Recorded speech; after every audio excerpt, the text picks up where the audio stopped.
Hello and welcome to this short video taking you around the Hickstead Derby course.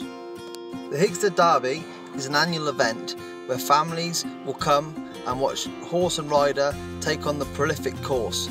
This event has run since 1962 with 21 jumping efforts. Over the years there have been a couple of safety changes to help prevent injury with horse and rider. Here are a couple of examples of modern day cups that are used with show jumping, which are designed to collapse when put under extreme pressure to prevent injury and harm to the horse.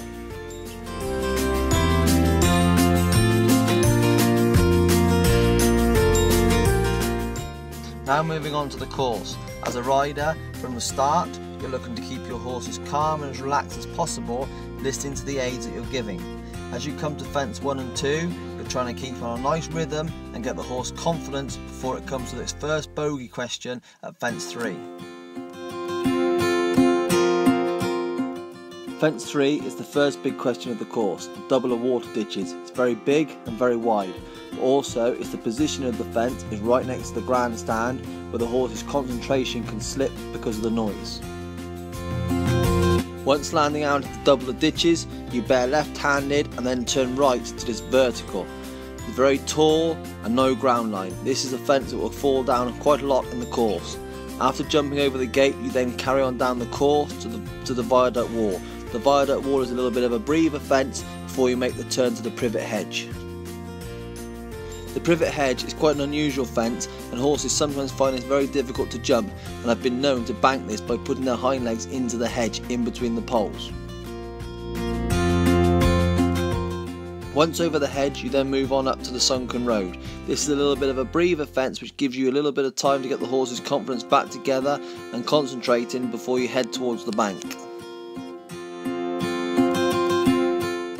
Moving on to the bank, one of the biggest bogey fences of the course. What you're looking to do is when you get to the top of the bank, take your time, allow the horse to see where it's going, and halfway down the bank, push off to get a lovely 2 strides to the white vertical. Once over the white vertical, the bogey fences still keep coming quick and fast. The next is the Devil Dyke. Again, nearly half the class will have this fence down, either coming in or coming out. What you're looking to do here is get the horse over to the railings as close to the crowd and get the horse's concentration so it's watching the first part of the dyke as you jump in. Once out of the dyke, you're then going to take the turn away from the collecting ring and head towards this 16 foot of water.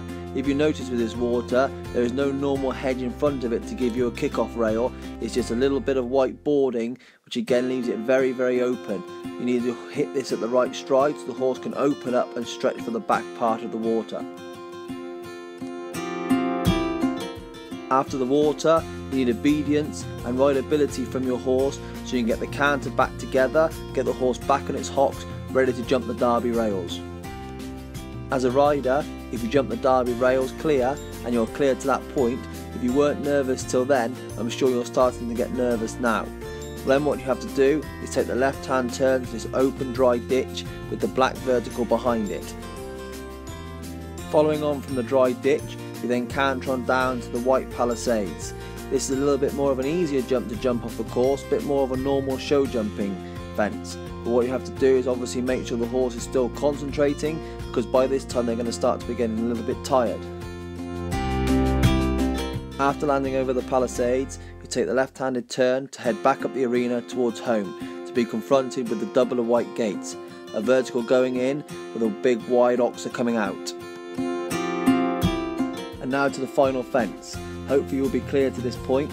Most riders will land, take a glimpse across at the clock to make sure they've got enough time and they're not too close to getting time faults. Then they compose themselves, get the horses canter together, get the horse listening to present the horse to the best of their ability to jump this last fence, bearing in mind the horse will be very tired at this point and the jump may have deteriorated slightly. After landing over the final fence, they ride for the finish, hopefully clear, hopefully inside the time, and then the celebrations can begin. I hope this short video has given you the insight of what the course is actually like, and how big and how wide some of the fences are, and the questions that are asked of horse and rider.